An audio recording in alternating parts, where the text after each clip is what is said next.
Good evening and welcome to this edition of the Hot Seat on 933 KFM. I welcome you, our listeners, across this beautiful land, the Pearl of Africa. My name is Patrick Amara. We are right into the roadmap for the elections 2021, and we've had so many presidential aspirants go and pick forms, nomination forms, and very soon they'll be returning the forms so that they can become presidential candidates. Quite a number of Ugandans have the ambition, and they also are ready to take up the number one job in the country of being head of state. And one of them is Mr. Joseph Kabuleta. Joseph Kabuleta is our guest this evening, that because of the social distancing requirements, we are having our guest online. Good evening, Joseph. Good evening, Patrick. I just last checked you on social media when you are in Hoima town trying to maybe canvass for support, but also I'm sure you're looking for the people to second you in your nomination drive. I understand you were supposed to have appeared on a radio station in Hoima, but that didn't go well. And with that and the others, just give us, bring us into speed about your presidential campaign, your initial stages. Yes, I was in Hoima City, and I was supposed to appear.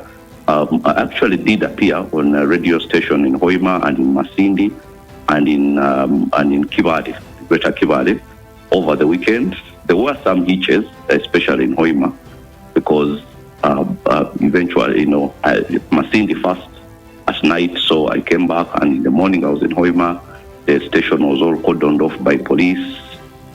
People were trying to gather around because they were waiting for me to come out of the studio. They know what time the program ends. There was a whole lot of police, and it was just unnecessary, show of force.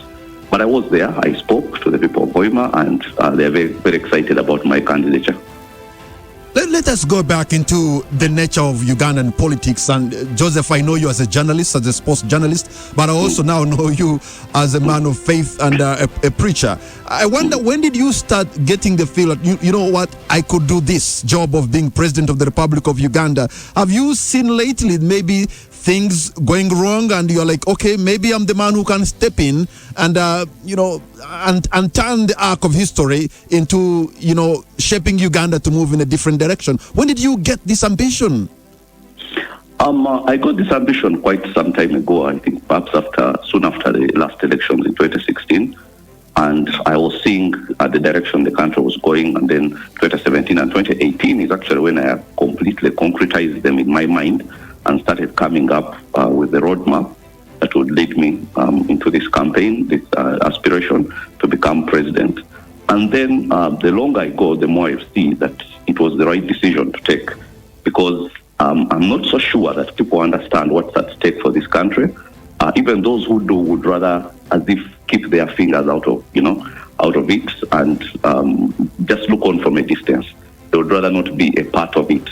And then there are those who understand it and even, articulate it so well in writing and analyze it and so on.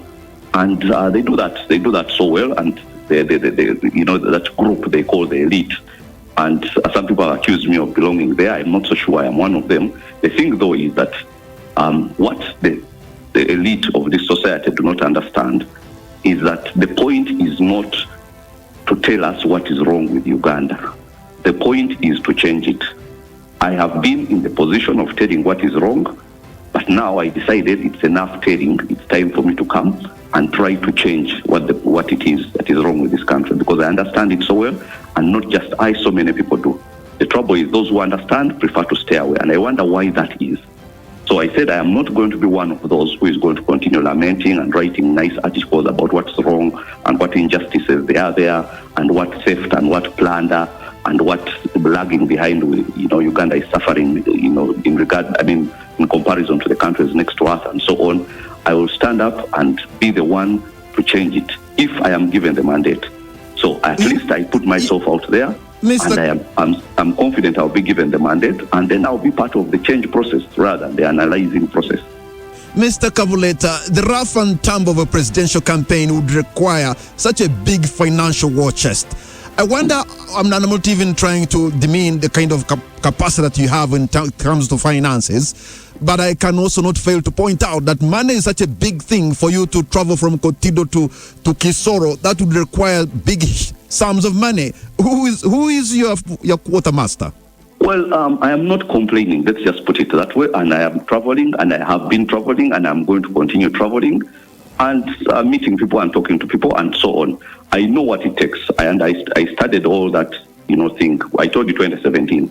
And I'm a meticulous person, so I studied what it took, what it would take for me to get there. I know what I have to do. I am under no illusions as to the task that lies ahead of me, but I'm ready for it, financially or otherwise.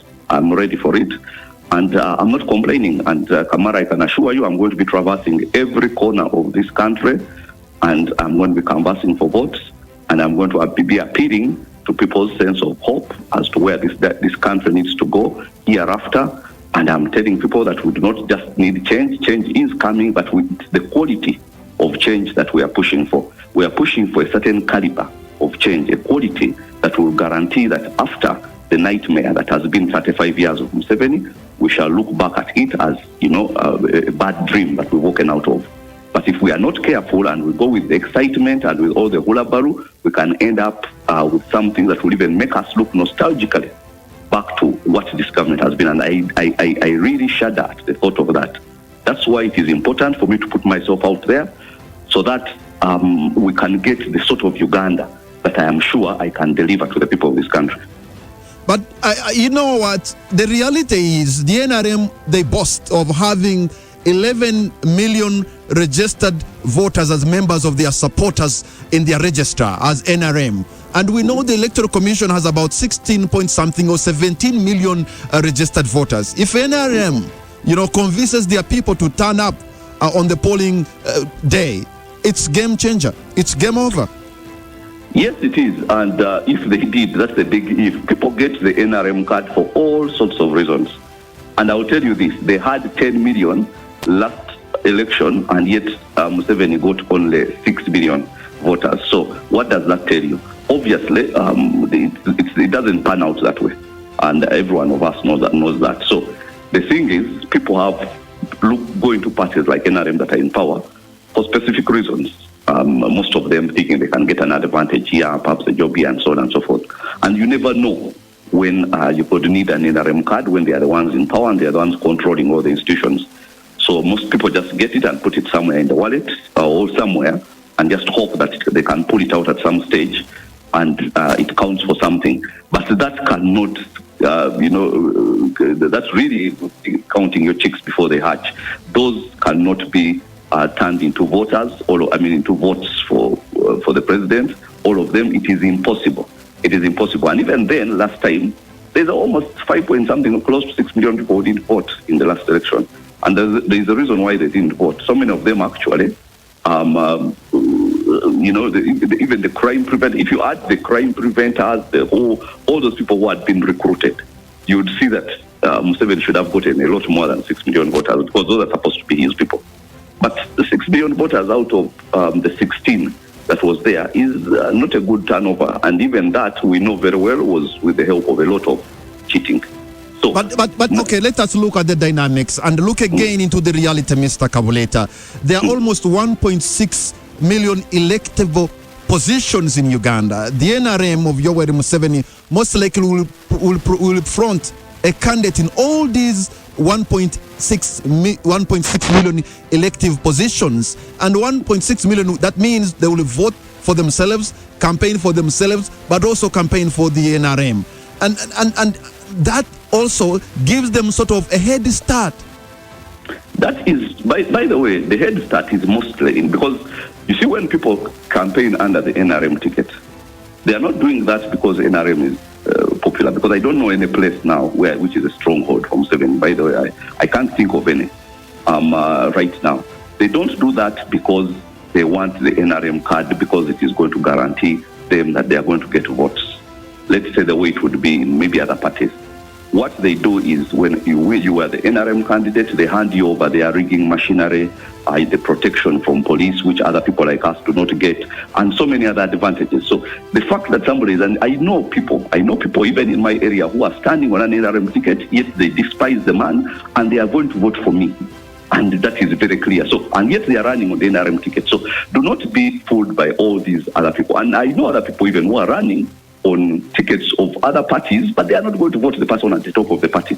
But they believe that is the best chance they have to go and be, in an elective position. So the 1 point, if NRM had, well, let's say 1 million out of the 1.6 million elective positions, that would not translate into votes, 1 million votes. I can guarantee you that.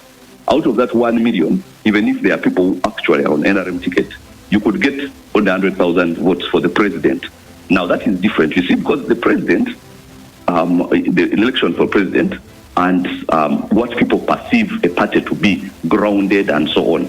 So people go there because there is a grounding and there is that, and as I told you, it guarantees them protection from police brutality, guarantees them a rigging machinery which has been set in place over 30 years, and there's so many other advantages which the opposition do not have. So that's what people look for in the movement. I do not deny the fact that it's possible somebody to be in an NRM as a leader to vote for you, but that takes away the ability for him to be able to campaign for you so that you can maximize your chances. He will give you that vote, but that will be it. No, I do not need him to campaign for me, you see, if he has to stand there. Because I understand that I would be asking too much of such a person because he has, an aspiration of his own. So I would be asking too much of him to say that, now you come and campaign for me, some of them. But the fact that he gives me, well, that's good enough. There will be others who will campaign for me, and then I will also campaign for myself. And there are others who are campaigning for me. So, and even those who are standing on the party tickets are not. So many of them are not necessarily campaigning for the person at the top of the ticket. All they are campaigning for is themselves, and this is what this politics has become about. It's each one for himself and God for us all. So let's look at the fact that we are likely to have almost a parliament of 600 people, 530 or thereabout. And NRM is guaranteed of having over 400 members of parliament in that house. So in other words, 400 constituencies in a country of over 500 constituencies, 400 will be voting NRM.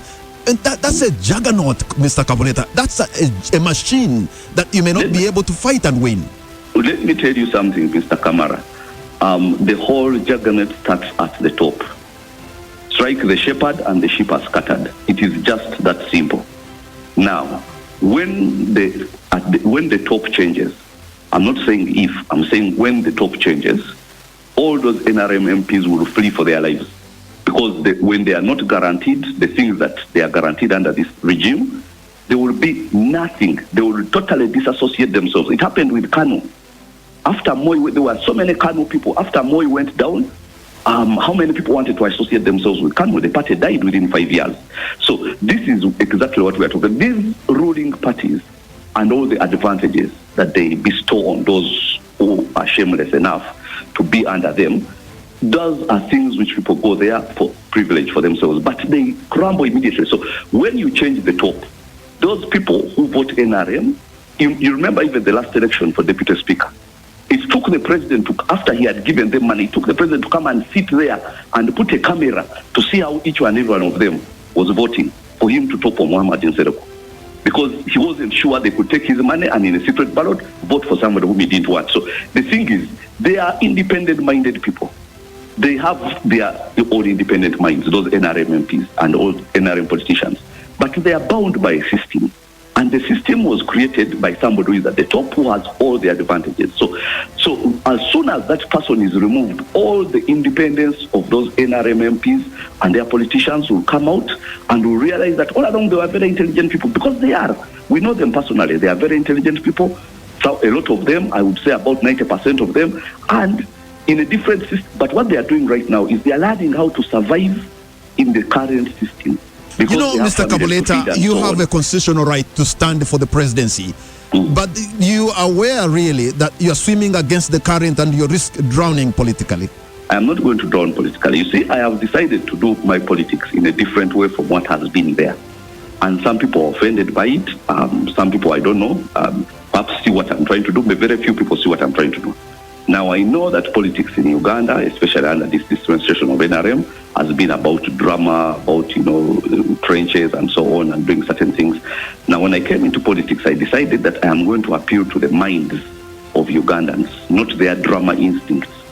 I want to appeal to the minds of Ugandans and to their aspirations as a nation and to what they hope to see this nation as, rather than to their drama instinct. Because if I wanted drama, I could do that too.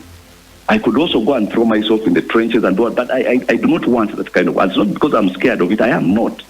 But I do not want it to be that kind of, because I have to be that change that I want to see. I want politics to be intellectual, about aspiration, about the hope of this country, about what we want to see this country be like, rather than all this drama that it has been all here. And I'm not blaming anybody who is involved in the drama. They are doing what they have to do to get themselves elected. Mr. Joseph Kabuleta, hold on to your point there because you're going to take a break and we'll be right back. The hottest debate on all relevant topics live on KFM's Hot Seat tonight. KFM's Hot Seat covers all the relevant topics every weekday 7 to 8 p.m. Rise and shine. This is the KFM Hour of Power. Is presidential aspirant, Mr. Joseph Kabuleta. Joseph, there are many people who would be asking you, I suppose, that why not join forces with the other like-minded people or the forces of change so that united you can actually present a bigger challenge to the incumbent government, because they seem to be having an advantage. If you take them one by one, that may not be a good thing to do. First of all, many people have asked me that question. You're the only one who has asked it well, because you added the word like-minded, okay? And that's where the problem is, because I'm not seeing anyone like-minded. Okay, I'm seeing some who are of similar minds, but the person actually who has been speaking a lot of the things that are at the core of math is not standing, although many people have been thinking that he would stand, but he is not standing. But he's the one who has been speaking some of those things that, at the core mind. But otherwise, apart from that, I do not hear anything like-minded. I do not. But so, politics, Joseph, politics is about compromise also. You're not going to be having like really like-minded. You just have to compromise here and there. It's a give and take game, I suppose. Yes, it is. But the point is there has to be a basis, a slight basis. Everything is about compromise. Every union is about compromise. For instance, marriage is about compromise. But you cannot get married to somebody whom you're completely in different, worlds, so to speak. There has to be at least a 30%, basis on things which you agree upon. Then you can work on the others. I'm giving an example. So now I have to hear a bit of some foundation, something, some gist, some substance that from some of the people for me to even consider any sort of compromise. But I'm not hearing it. I am not. Well, the candidates or aspirants are yet to bring out what their manifestos are, and I suppose maybe that will be the best time when the manifestos are out. Then you can know where they stand, what policy proposals they want to propose, and things like these. They can give you an understanding, and maybe that's when you can say, let us have a compromise here and there. No, here is the thing. You don't have to wait for the compromise. For instance, I am sure everybody who has heard about my candidature knows that I'm standing for financial liberation, knows how I intend to achieve that, who knows some of the sectors that I put out as those that I'm going to concentrate on. I have not come out with a manifesto either. But they know, because I have been consistent in talking about the things that I intend to see in place. Now, if somebody is saying nothing so far, and you're telling us to wait for a manifesto, the manifesto is first spoken before it is read. You people have to first know what it is you're standing for, so to speak. They have to know what your slogan is, what your, catchphrase is, and all those things before they actually go into a manifesto.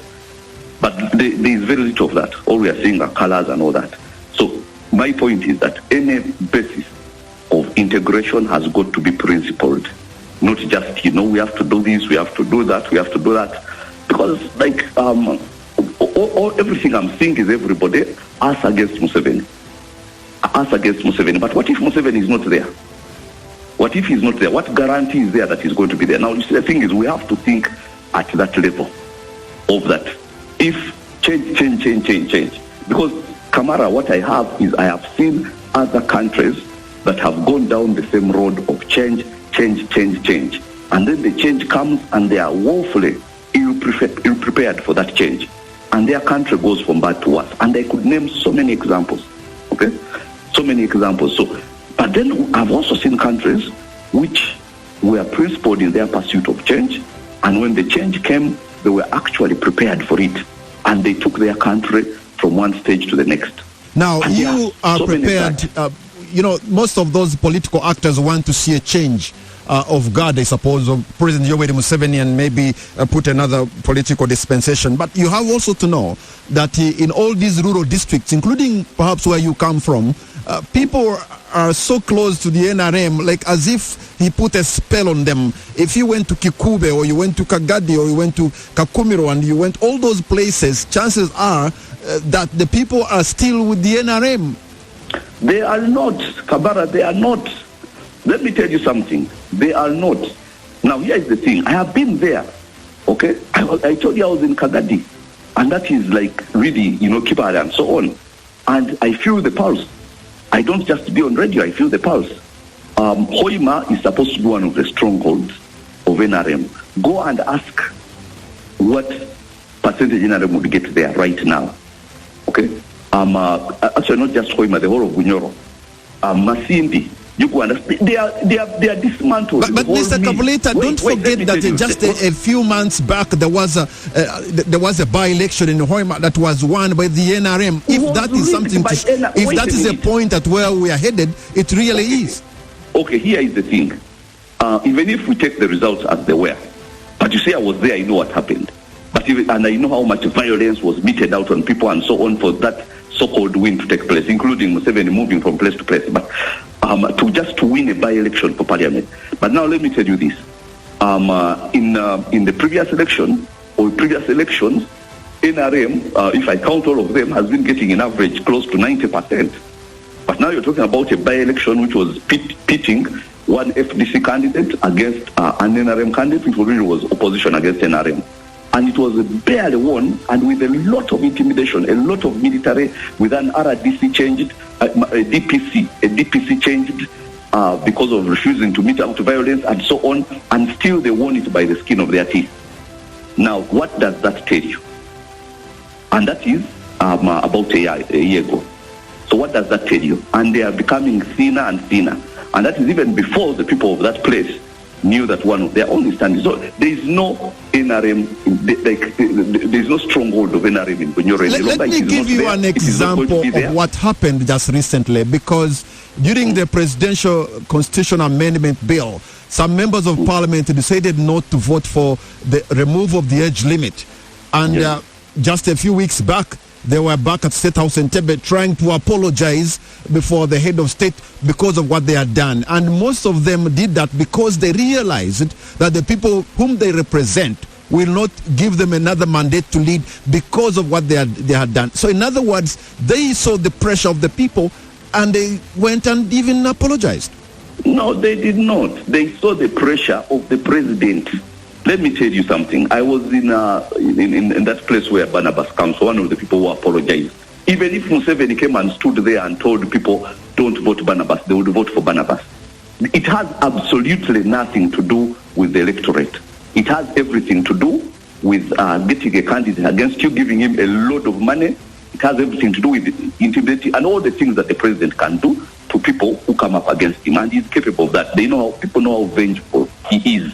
So it is him they are scared of, not the electorate. Actually, the people who are pushed for the age limit to be removed are the ones who are scared of the electorate. Those who stood their ground should actually celebrating among the electorate. So it is different, but they are intimidated by the bully at the top. Now that's where the problem is, and he has a lot of things in his favor. Okay, he has all COVID money and all that. He's now opening headquarters of NRM, costing billions of shillings, and we don't know. Whereas other presidential candidates apparently are supposed to say where they got their money from. But for him, with all this COVID money which we don't know where it went, for him he can open an NRM office which costs billions, and that's okay because he's in a world of his own where laws only apply to those outside of him and his family. How do you counter, an NRM kind of machinery that has the resources, has the network, and maybe you could also say fused with the state? just yesterday, they gave out bicycles that are going to be given to each and every NRM village chairman across the country. Look at that kind of capacity to mobilize and the resources given. And then you see Mr. Joseph Kabuleta with his dream of leading Uganda, almost single-handedly moving from one county to another. My brother, what you are doing, whereas it is your constitutional obligation, you can actually see where you're headed, is a monumental challenge that you may not be able to overcome. Let's just wait and see how this pans out, because I know very well many of those people who will take those bicycles and will not go to NRM. Let me tell you something. The one thing that we have in our favor is the fact that this president has single-handedly impoverished this country and has set up a system that is there to impoverish people. The thing we have in our favor is all those people whom we are talking about know that as soon as the election is over, they are as valuable as, toilet paper, so to speak. They know it very well. They know he doesn't value them. They know he doesn't think anything of them. They know he just needs them for this moment. And after that, he's going to dump them. Every one of them knows that. They are not fools. Okay? Now, but really, Mr. Kabuleta, let me finish this. Even though I'm not an NRM supporter, I'm a Ugandan. I can also see where President Yoweri Museveni has added value to this country. You cannot just write him off. This man has also done his part for this country. Let me tell you something. If there is one thing for which I will give him credit, and that one I will give him credit, it is he studied how to make people poor, and he has implemented it to the letter from start to finish. That one he studied. He studied how to make people poor and desperate, and hope that bicycles are going to make those people sell their vote to him. Okay? Because imagine if those people were doing serious things and earning good money, what would a bicycle do? It would not do anything. But he has. By the way, he studied that so well. Now, the one thing, the legacy of Museveni that we shall all remember him for when he's gone, is that he studied the art of making people poor. Let me give you an example, Mr. Kabuleta. Before 1986, I don't think there was even a single tarmac road that was leading to Hoima. Today, as we speak, Bunyoro region is perhaps the most tarmacked region in Uganda. How do you convince the people who have driven now on tarmac from Hoima to Kaisotonya, through Kiziramfumbi, through Muntemi, from Kabwea to Kagadi, from Kakumiro to Mubende, from Kigumba, through Bulindi to Hoima, from all these places, how do you convince them that this government has not worked for them? Let me tell you something. First of all, I was there, and people said if there is a way this man would steal our oil without passing it on the roads, these roads would still be maram and bad maram. Unfortunately, he needs the roads to steal the fuel, which he has been doing.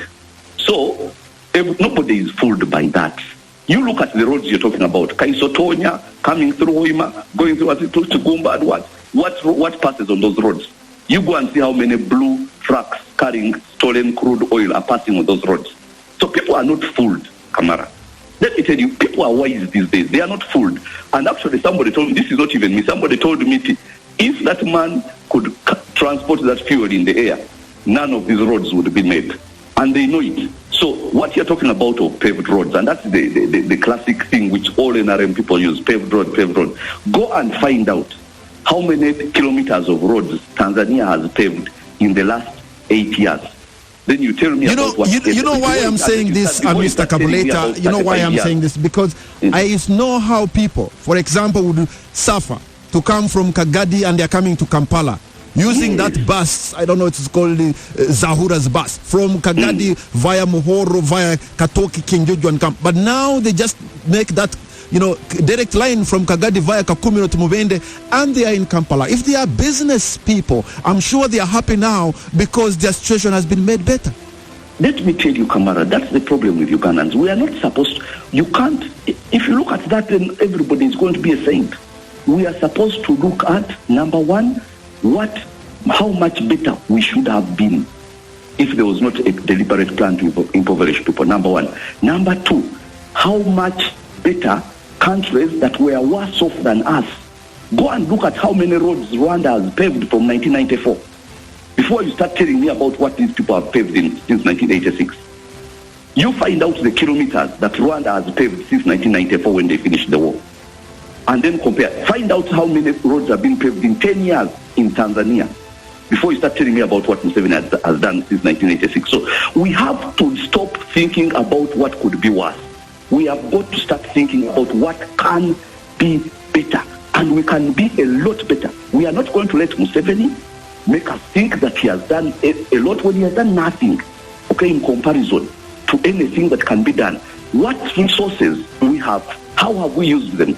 Have we used them optimally or even anything close to optimally? So we are actually showing people, we find people thinking, some of them still thinking that's paved roads and so on, but we show them what can be better and how much better their lives can be without this government and with the government of Kabuleta. And within a short time, so many people buy into it. That's why I told you, for us, we are appealing to people's minds and their sense of hope and aspiration, and those are somewhere hidden there. We only have to unbury them, and suddenly people are excited. You show them the possibilities, you show them what life can be like, and they are excited. And I'm seeing this, not just in Bunyo Radio, even on Toro. I've seen this in Busoga and in so many other places in the north. Okay, so people just need to know what their life can be like.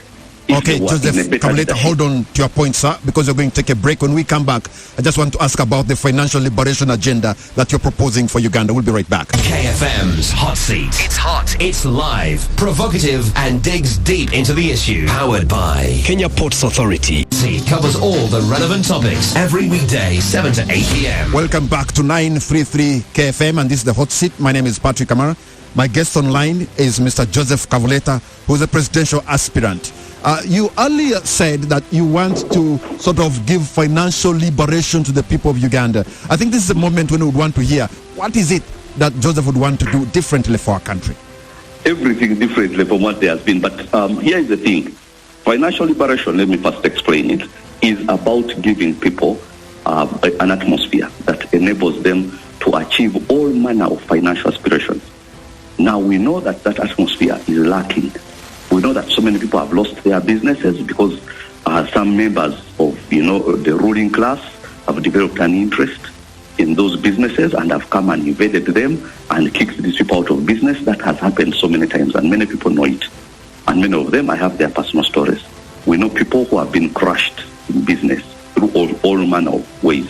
As long as some, interested party, somebody from, the ruling class gets interested in your kind of business, you are in deep trouble. So you're not liberated financially. Although people say you're liberated, but financially you are not liberated. You're not liberated to go and aspire to all sorts of things. Now, we also need to have a scenario where all Ugandans are a partaker of the wealth that this country was bestowed with by God. Because there is a lot of wealth that we have as a nation. And we've seen nations with similar resources come and get themselves out of the doldrums and become extremely wealthy nations. Like Botswana, they actually do not have what we have. They have less than what we have. But their GDP per capita is threatening 8,000 a year. But they are also a country with a smaller population. Of course, but then the smaller resources as well. But then, but you have to find out, apart from the population, I know they are less than 3 million, but apart from the population, you have to find out what are the factors that have gotten them there. One of them is free and fair elections, and a desire to make sure that everybody is a partaker in the wealth of that nation. Go and find out how soldiers there live. Go and find out how policemen in that country live, and so on, and see that nobody who aspires to do great things is hindered by their government, because they are liberated financially. Now, when we get to a place of free and fair elections, then people will be liberated in all manner of ways. But also, I want us to know that when the resources of this nation are eventually come into play as they are, and there are so many resources we are talking about, really, really many resources we are talking about, mineral resources, agricultural resources, oil resources, and so on and so forth. We want every Ugandan to be excited and know that they are going to be a partaker of those resources. But Joseph, there are policies of government that are geared at helping almost every Ugandan. We have seen something to do with Operation Wealth Creation, that they want to sort of create wealth for the people of Uganda. I have seen a policy program called Youth Livelihood Program, which is supposed to empower the young people of Uganda, who happen to be the majority of our country. I've seen money put in Africa, the Development Bank, Uganda Development Corporation, and so that people can borrow money, and those who have ideas, and if you have, a business proposal that can make money, then you can borrow and go and shine. Oh, okay, that's nice for theory. But let me also tell you this, you might as well add this. Uganda has one of the most anti-corruption laws of any countries around us. Are you aware of that? But how do we rank in regard to corruption as a nation? Let me tell you, we are one of the most corrupt nations with one of the most anti-corruption laws. So the one thing you have to give credit to this president for is his ability to say one thing and do another. So when we are talking about liberation, we're not talking about policy, we're talking about reality. Because those are two different things in this government. What they talk about and what they, so in seminars and workshops and all that in all sorts of places is totally different from what is on the ground. And now you see, for me, I really want to see the actual life of people, because there is not a single Ugandan that I know of, apart from a few in the ruling class, who will not tell you that they have become poorer in as far as purchasing power, parity or so whatever is concerned in the last 5 years. Not a single one that I have met who will tell you that in terms of, especially those, even the salaried workers, even the small scale, the SMEs, the businesses, and even restaurant owners and so on and so forth, who will not tell you that there is a squeeze financially in every area of endeavor in this country. That is a given. Now, that is happening even as the country is beginning to actually get a lot more money, and much of it is yet to come. For instance, we know that very soon the pipeline will be in place. 2022 is when they spoke about it. It might take a bit longer, but anyway, it will soon come there. We know that we are a mining sector, which at some stage was, in the 70s was responsible for 30% of our export value. It fell down to 0.3%. Of course, there's a lot of mining that is taking place, but it is planned. It is just a few connected people stealing minerals. But then we can put that sector on the map, on the economic grid, and take it away from, the black market as it has been, and then improve it, because there is a lot of, lot of resources in that area that have not been tapped. For instance, there is close to 1 billion, tons of iron ore that side in Kisoro and, Kanungu and so on. And those are all, and as well as so many other minerals, which are there in very financially, commercially viable quantities. So there is a lot for us to look forward to.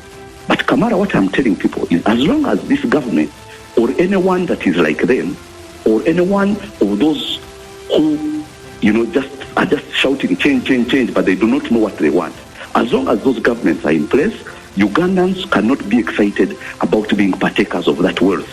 They will just see it being siphoned on to different countries. And I will tell you this also. There are so many countries that have an interest in the affairs of Uganda because of all the resources that we've been talking about. Okay? And all of those foreign interests have their preferred candidates. And I can tell you this, and we've seen them. I'm not going to go into details. We've seen them. They have their preferred candidates because they are not looking out for Ugandan interests. They're looking out for their interests. And they know that we have a lot of materials, resources here that they can exploit. So talking about the foreign interest, what's it likely to be Joseph Kabuleta's foreign policy like? Let me finish with this one sentence, then I'll answer that, if you let me, please. So I'm telling you that the only presidential aspirant who is going to be a candidate who has no foreign interests backing them is Joseph Kabuleta. You are not going to see any envoys and what coming to me, because the things I'm talking about are of no interest to them. They would rather I do not become, because those resources which they're interested in will be shared out among Ugandans, not among Chinese or Europeans or whoever. They will be shared out among Ugandans. So if I do not get the presidency by appealing to the fact that people want to be partakers of what is theirs rather than seeing it being siphoned away to people who think they have a right, and for us we do not, then so be it. But I am not going to appeal to any foreign, any foreign government or any foreign interest. I am going to appeal to the interests of Ugandans. And at some stage they are going to wake up and see that I am in their best interests. And I will keep that in their best interests. Even when I become president, it will still be in their best interests. So going back to the question which you asked, I'm sorry I have to say that, about foreign policy. Sorry, would you please ask it again? Yes, what's your foreign policy going to be like? So how Uganda is going to relate with the other countries of the world? In a friendly way. Because you see, when people want, what for instance, are the issues we have with Rwanda? These are just personality crashes, or rather, personality clashes, if you excuse me.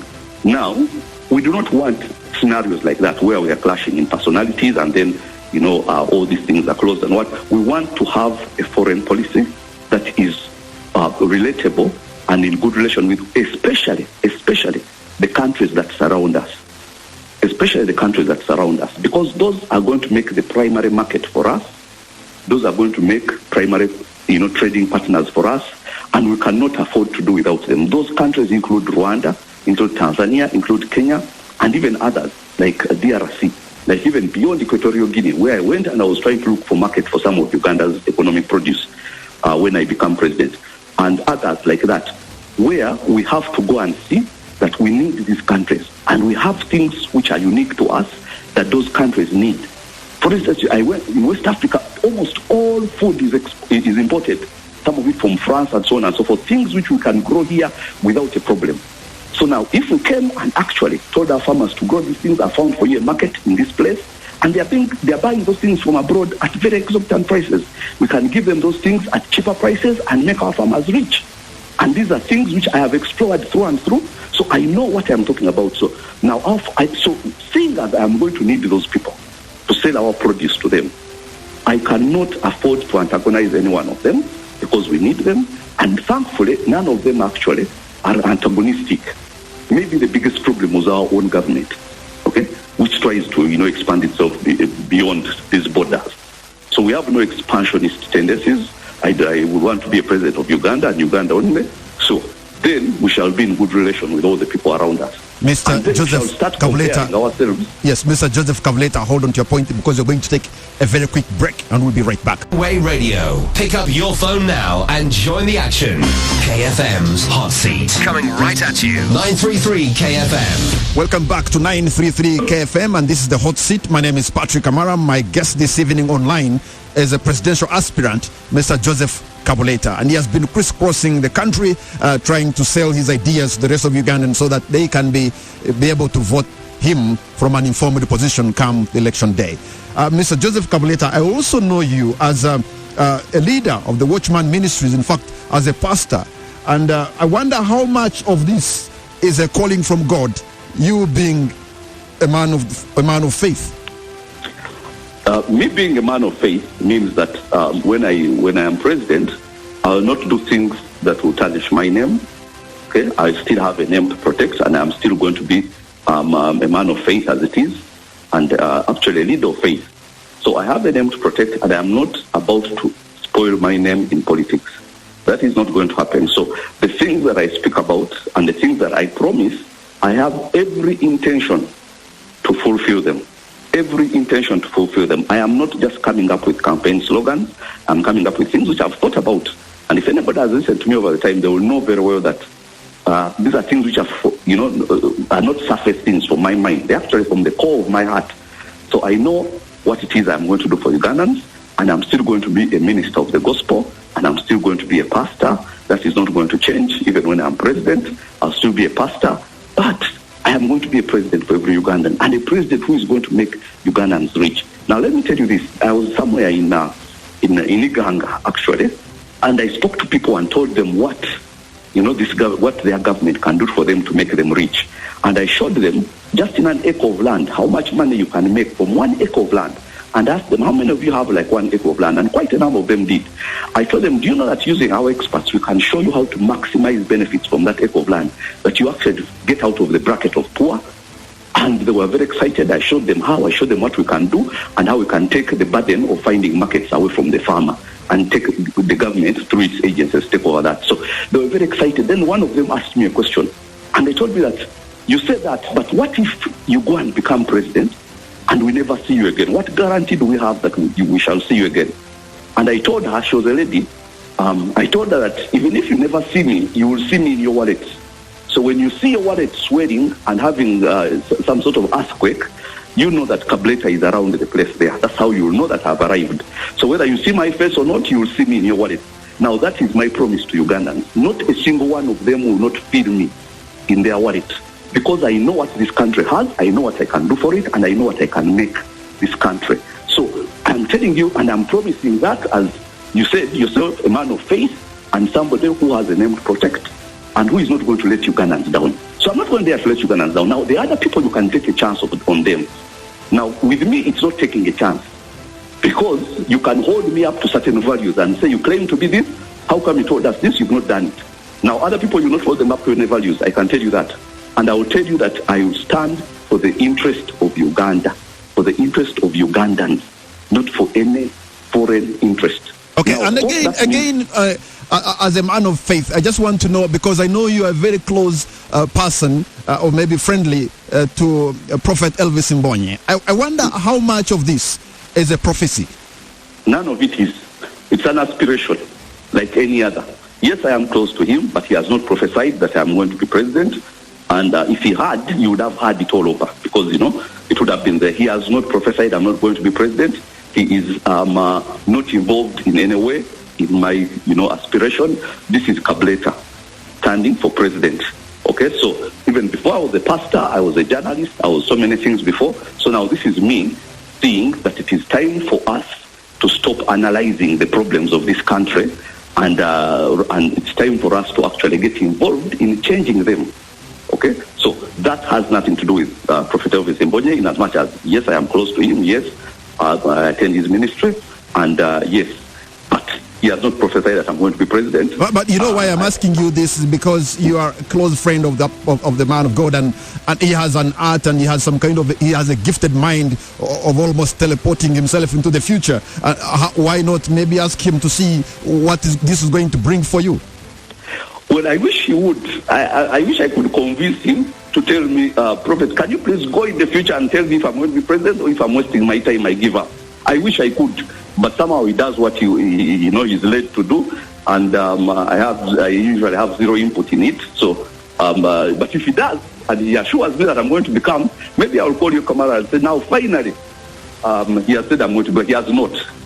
There's something you did or something back to honor your leader in the church when you knelt down and kissed his shoe, and here you are asking Ugandans to give you a mandate to lead, and they are of diverse religious background, and that single act perhaps is going to make people doubt whether what they are going to do, is it for Kabuleta who is doing this, or maybe this is for the prophet who is advancing his way.